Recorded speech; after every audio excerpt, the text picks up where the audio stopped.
कपड़े नहीं बदले, लेकिन अपना कलेवर बदल दिया है। आगे आने की जरूरत है। और सबसे बड़ी बात बताना हूँ, हथियार अपने पास रखना सीख लेना। हथियार, ये हथियार 5 बोर वाली, 7 बोर वाली, 12 बोर वाली, 32 बोर वाली, कुछ भी हो, ये रिवॉल्वर एक रखनी साथ में रखने की है। अब चलेगा नहीं। लाइसेंस कौन सा लाइसेंस? हम अपने राष्ट्र को बचाने के लिए तुम्हारा लाइसेंस क्या चाहिए? हमने लाइसेंस हमारे शास्त्रों ने दिया है कि अगर धर्म की हानि होती हो, अगर शस्त्र नहीं उठाओगे तो तुम भी बेरों मारे जाओगे। इसलिए हथियार गीता लिख रहा है। और हमारे भागवत गीता का मूल हेतु क्या था? ज्ञान धारणा समाधि, ठीक है? नहीं, भागवत गीता का मूल उद्देश्य एक ही था। क्या? अर्जुन, हथियार उठाओ, पापिया को बताओ। आप हमारा यहाँ का एक मूल उद्देश्य है, किसी भी तरह से कुछ भी करना पड़े कर लीजिए, लेकिन गौ माता को राष्ट्र माता का दर्जा मिले, इसलिए आवाज उठानी है। और साथ में 22 तारीख को रामलला की प्रतिष्ठा हो गई है। हम आदरणीय मोदी साहब को निवेदन कर रहे हैं कि अगर आपके पास सत्ता है, 500 की 1000 की नोट बंद हो सकती है, तो 22 तारीख को रामलला की प्रतिष्ठा हो, उसी दिन गौ माता को राष्ट्र माता घोषित कर दो। दुनिया की कोई ताकत आपको हराने वाली नहीं है। अगर 22 तारीख को हो गया तो आपको दिल्ली छोड़कर प्रचार करने जाने की जरूरत नहीं है। हम सभी संत साधु महात्मा मिलकर आपका प्रचार करेंगे और आपकी चॉइस 24 में कराकर रहेंगे और फिर रहेंगे। ओम नमः शिवाय। जय गौ माता, जय गौ माता, जय गौ माता। किसी एक प्रतिज्ञा के लिए केवल एक अन्न खा करके रहो, उसके बाद देखो आपकी क्या हालत होती है। कल्पना तो करो, अगर थोड़ा सा विचार करना हो तो 40 दिन रहकर देख लो, अंदाजा लग जाएगा कि क्या होगा। तो ये एक एक क्षण इनका कठिनाई से बीतता होगा जब देखते होंगे कि इतना लंबा समय हो रहा है और अभी तक जो एक सहज सी मांग है, जो पूरे देश की मांग है, बहुमत कह करके सरकार बना ली जाती है। एक वोट ज्यादा हो सरकार बन जाती है। जब 29 राज्य हैं और उनमें से 20 राज्य कह रहे हैं कि गौ हत्या नहीं हो सकती, तो बहुमत तो हो गया प्रदेशों का। फिर केंद्र सरकार को किस बात का डर है? 29 में से 20, मान लो एक जगह पे अभी एक किशोर भाई ने ध्यान दिलाया कि जम्मू कश्मीर में 370 धारा हटी, बड़ा अच्छा हुआ, लेकिन गौ रक्षा का कानून था वो हट गया, ये बुरा हुआ। हम लोगों के लिए तो बुरा ही हो गया।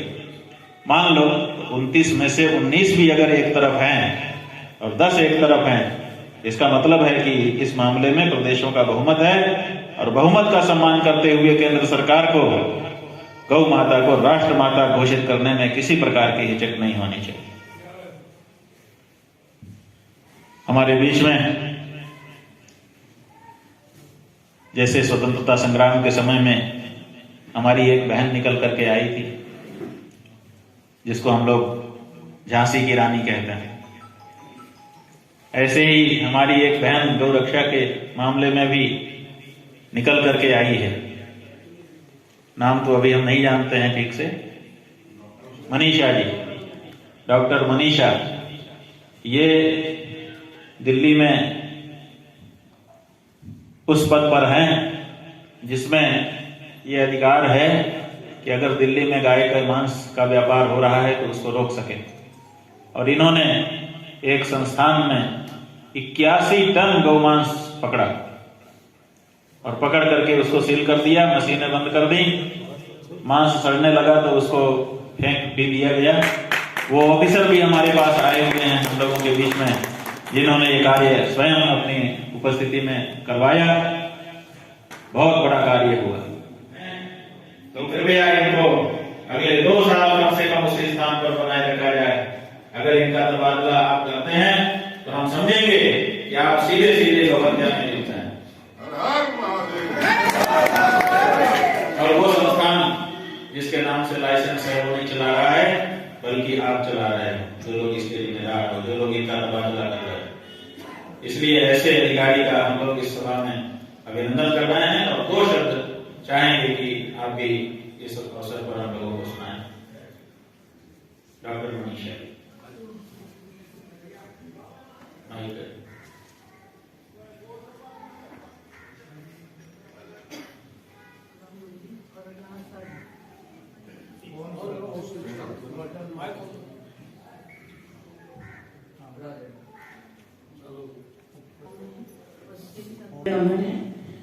मैं इतना ही कहूँगी, मैं भारत सरकार की गवर्नमेंट सर्वेंट हूँ और मैंने अपना कार्य किया है। दिल्ली में गो हत्या प्रतिबंधित है। इतना ही नहीं, केवल हत्या ही नहीं, बाहर से भी आप नहीं ला सकते हैं। आप काउ मीट को होल्ड भी नहीं कर सकते, वहाँ इम्पोर्ट ना एक्सपोर्ट ना स्टॉक कुछ भी नहीं कर सकते। मैंने तो अपनी ड्यूटी की है एज ए गवर्नमेंट सर्वेंट और मैंने काफी कार्रवाई की। रात भर चल के 2 रात में जगी हूँ और मैंने खुद अपने एक डब्बा मैंने गाड़ी में निकलवा के और मैंने फिरवाया है ताकि ये जो मांस है जो प्रतिबंधित है उस प्रदेश में उसका कोई भी व्यापार न हो पाए।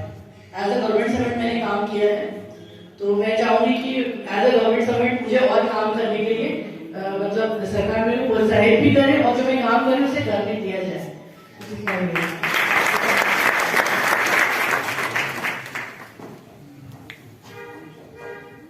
हमारे बीच में टीकमगढ़ से एक शेर दिया जाए। पंजे तो नहीं है, पहले दांत भी नहीं है, 4 पैर से भी नहीं चलता है, लेकिन गौ रक्षा के मामले दुनिया भर की बातें करने लगा। और जब इन्होंने थोड़ा सा कहा कि भाई पहले ये काम करो, तो कहने लगा कि तुम्हें न सब चीज का ठेका ले रखा है क्या, सब गायों का तुम्हारी गाय है। तो इन्होंने आवेश आक्रोश आ ही जाता है, ऐसी परिस्थिथि थी, एक थप्पड़ लगा दिया। अब इनके ऊपर सरकारी अधिकारी के ऊपर हाथ चलाने का मुकदमा दर्ज कर लिया गया है। हमने इनसे कहा, जब हमको पता चला, हमारे बच्चों ने हमको दिखाया उस पर मोबाइल पर, हमने इनको संदेश भेज करके कहा कि कोई बात नहीं है, आपके ऊपर मुकदमा दर्ज हुआ, आप स्वीकार करते हो कि थप्पड़ मारा है? उन्होंने कहा जी मारा, मैं स्वीकार करता हूँ। अस्वीकार नहीं है, लेकिन परिस्थितियों पर विचार किया जाना चाहिए कि किन परिस्थितियों में मारा। हमारी गाय तड़प रही है, घटों तड़प रही है, हम कुछ नहीं कर पा रहे हैं, ऐसे में व्यक्ति आता है और वो सहयोग करने की बजाय बहस करता है, तो हमको गुस्सा आ गया, हमने मार दिया। क्यों? क्योंकि हमको उकसाया गया। और एक बात जान लीजिए, कानून में अगर कोई आपको उकसाता है और उसके बाद आप अगर कोई एक्ट करते हैं तो वो नगण्य होता है, उकसाने वाला दोषी होता है। तो इनको उकसाया गया तब इनके द्वारा हाथ चला, इसलिए इनका दोष नहीं सिद्ध होता है कानून की दृष्टि से भी।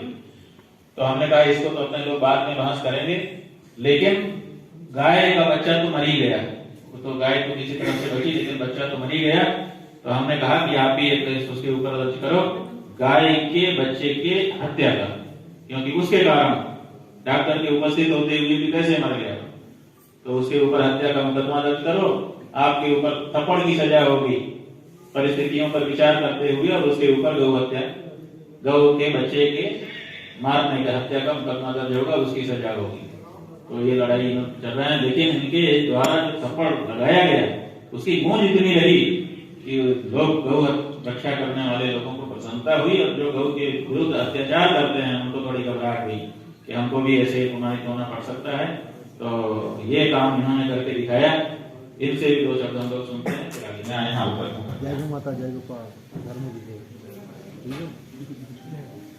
गौ माता की गोद में आ जाओ।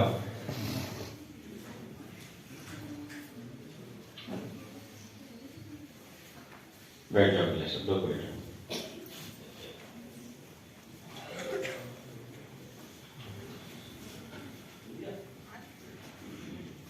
बैठ जाओ, नहीं बैठ जाओ, आप उतर गए। तो वो रिक्शा चला जा रहा था, भाई बहन उसके ऊपर बैठे थे, मोटरसाइकिल वाले आगे पीछे कर रहे थे। अचानक वो लड़का जो रिक्शे में जा रहा था खड़ा हुआ रिक्शे पर चलते हुए और कूद पड़ा मोटरसाइकिल वाले के ऊपर। मोटरसाइकिल गिर गई, हम लोग भी खड़े हो गए। और जब उससे पूछा गया कि तुमने ऐसा क्यों किया, तो उसने कहा ये लोग हमारी बहन को छेड़ रहे थे, हमसे सहा नहीं गया। तो चलती रिक्शा से कूद गया वो मोटरसाइकिल वालों के ऊपर। सहन नहीं होता, छोटी छोटी कम्बल के कपड़े हमारे मन में उस भाई के प्रति आज भी इज्जत है। हम नाम काम तो नहीं जानते उसका, तो उसी समय चला गया, लेकिन ऐसे भाई, ऐसे बेटे अपने देश में होने चाहिए, जो अपनी बहन के लिए, अपनी माँ के लिए थोड़ा भी अपमान सहन न कर सके। तो ये गौ हमारी माता है, अगर उसकी ओर कोई अपमान भरी दृष्टि से देखे तो हमें सहन नहीं होना चाहिए। और यहाँ तो अपमान भरी दृष्टि क्या है, यहाँ तो तिरस्कार ही तिरस्कार है और प्रताड़ना ही प्रताड़ना है। तो इस दृश्य को जो नहीं देख सकता और दृश्य देखने के बाद ऐसा दृश्य उपस्थित करने वाले के ऊपर अगर कोई खड़ा होकर के कोई कार्रवाई कर देता है तो हम उसको गुंडा नहीं बल्कि उसको तो धर्मवीर कहना चाहते हैं।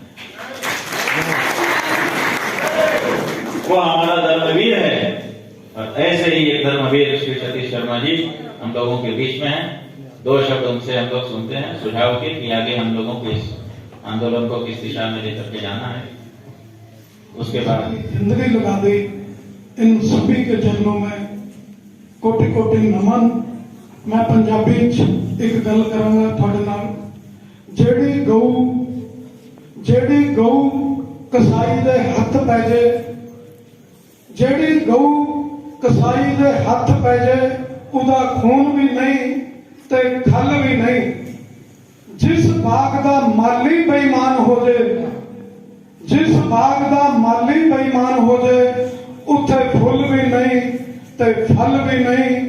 जेड़ी कौम चों गैरत गई वो अज भी नहीं ते कल भी नहीं। दोस्तों मैं ये कहना चाहना थानू, जे अपने अंदर 100 करोड़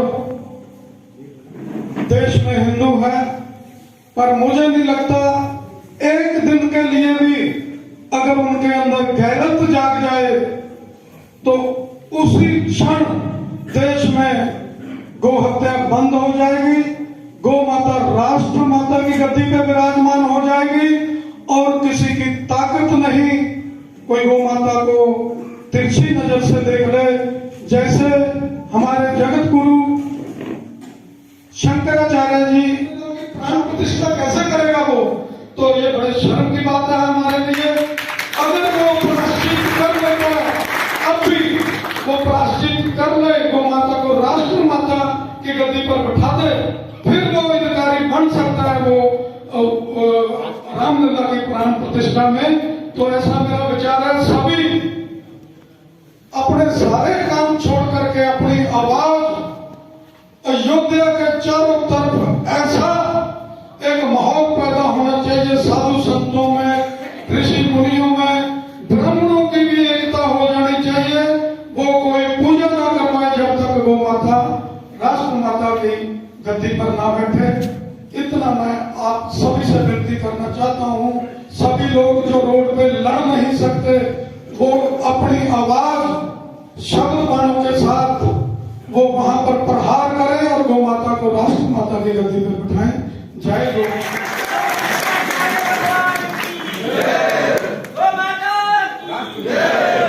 न हम लाए हैं न तुम लाए हो, राम को तो गाय लेके आई है।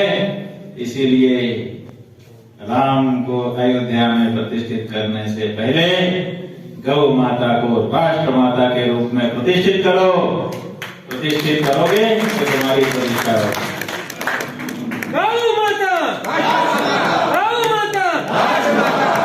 हमारे बीच में सर्वदलीय गौ रक्षा महाअभियान समिति के राष्ट्रीय महामंत्री श्री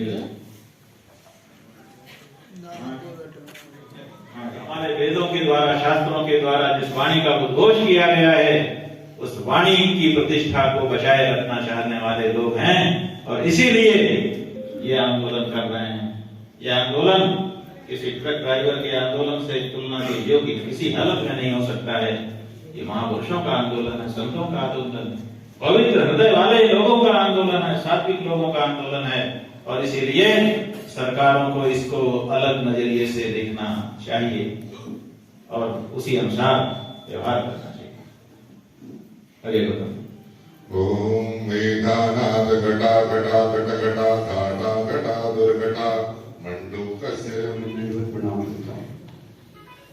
मंच पर विराजमान एवं आए हुए सभी परम पूजनीय संतों के चरणों में दंडवत प्रणाम करता हूँ और यहाँ पर विराजमान आदरणीय एवं पूजनीय, हमारे लिए आप भी सभी आदरणीय एवं पूजनीय हैं, क्योंकि आप गो भक्त हैं, इसलिए आपके चरणों में भी सादर प्रणाम करता हूँ। निश्चित रूप से अब हम लोग वो प्रतीक्षा में हैं कि भगवान अपना संबोधन करे, इसलिए मैं आप सभी का समय नहीं लेना चाहता हूँ, लेकिन ये बात बिल्कुल सत्य है कि गौ माता को राष्ट्रमाता घोषित होना चाहिए। आज बहुत से संतों ने आंदोलन किया, जैसा कि हम सभी जानते हैं, भगवान कृपात्री महाराज के द्वारा भी आंदोलन किया गया, उसमें कई परम पूज्य संतों की जान गई। तो हम कहते हैं कि गाय का आंदोलन है, बछड़े के नेतृत्व में चल रहा है।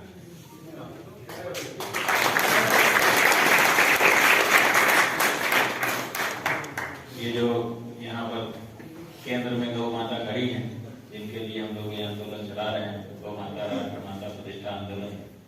आप देखिए वहीं एक छोटा सा बछड़ा है और वो गाय के प्रति उन्मुख है।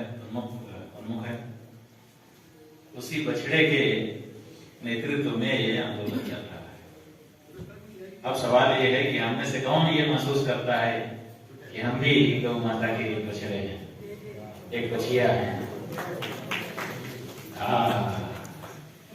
तो जो ये फीलिंग अपने मन में रखता है, महसूस करता है, अनुभूति है, समझो उसी के नेतृत्व में ये आंदोलन चल रहा है। इसीलिए ये स्वतः स्फूर्त आंदोलन है, ये किसी की जेब का आंदोलन नहीं है, किसी के झोले का आंदोलन नहीं है और किसी के कार्यालय का आंदोलन नहीं है। कोटि कोटि प्रणाम। बोली वृंदावन बिहारी लाल की जय, यमुना मैया की जय, पूज्य श्री शंकराचार्य भगवान की जय, जय जय श्री राधे। हम सबका बड़ा सौभाग्य है कि आज ऐसे दिव्य विभूतियों के चरणों में बैठने का हम सबको अवसर मिला और ऐसे महान विभूतियों के मार्गदर्शन में चलने का हम सबको परम सौभाग्य प्राप्त हो रहा है। पूज्य शंकराचार्य भगवान अपने आप में ही ये सब कुछ है, अपने आप में ही ये सरकार है, अपने आप में ही ये भगवान है। हम पतितों के लिए हम लोग भगवान को किस तरह से देखा, किस तरह से जाना, पर श्री आद्य शंकराचार्य परंपरा में जितने भी ऐसी विभूतियों का हम लोगों ने दर्शन किया, इसी स्थान पर पूज्य गुरुदेव भगवान जब आए थे पिछली बार, तो उनका भी दर्शन लाभ करने का सौभाग्य मिला और आज आपका इस स्वरूप में दर्शन करने का परम लाभ ये दास को प्रथम बार हो रहा है। हम सब स्वामी श्री कृपात्री जी महाराज जी के एक वाक्य मैंने किसी महान संत से सुना, वो जरा सा वाक्य है, वो सुन लेते हैं। जब स्वामी श्री कृपात्री जी महाराज गौ हत्या के लिए आंदोलन किए और उस समय की वर्तमान सरकार ने गोलियां चलवाई, तो स्वामी श्री कृपात्री जी को भी एक गोली छू करके निकली थी, ऐसा महापुरुषों से हमने सुना। कुछ दिन पूज्य स्वामी जी जेल में भी रह करके चला और पतवार जो थी दोनों हाथों से चला रहा था। वो बीच भंवर में दुर्भाग्य देखी कि नाव भंवर में फंस गई और नाव बिल्कुल डूबने की स्थिति आई। यात्री चिल्लाने लगे, खूब वहां पर शोर शराबा हुआ।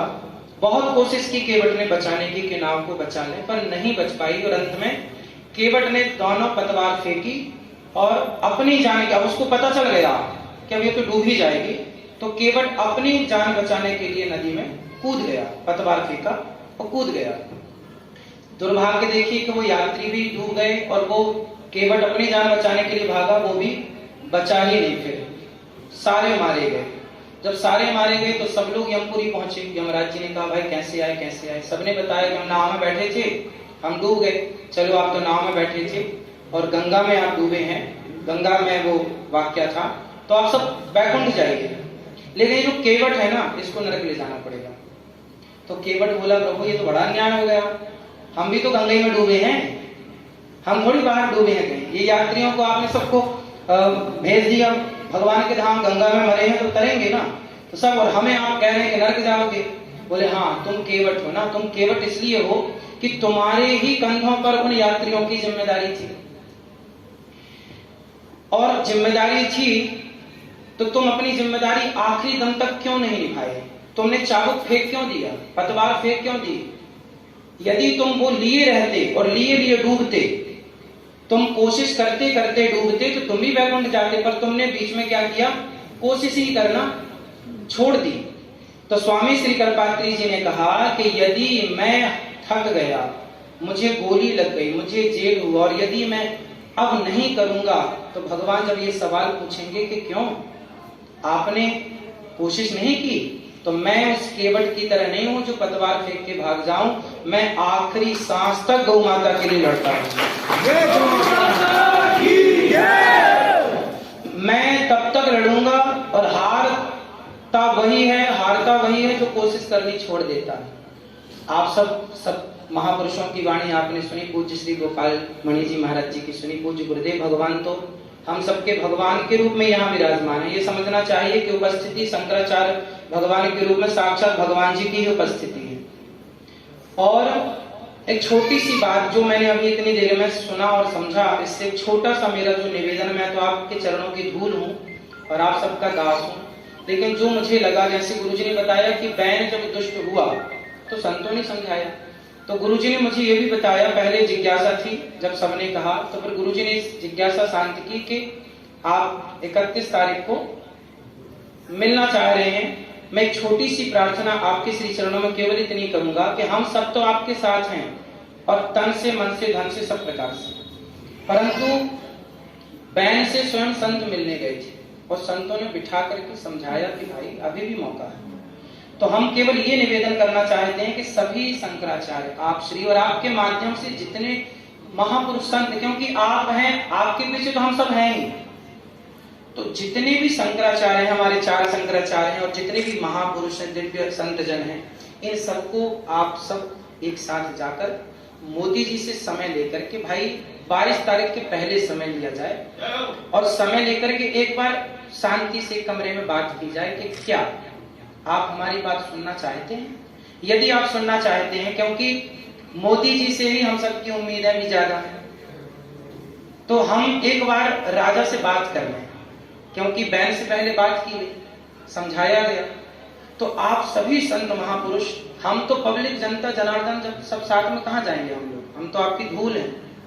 तो आप सब जाकर के मोदी जी से पर्सनल, वो आपको समय क्यों नहीं देंगे? आपको ये थोड़ी कहना है कि नहीं जी हम समय चाहते मिलना, आपका तो अधिकार है।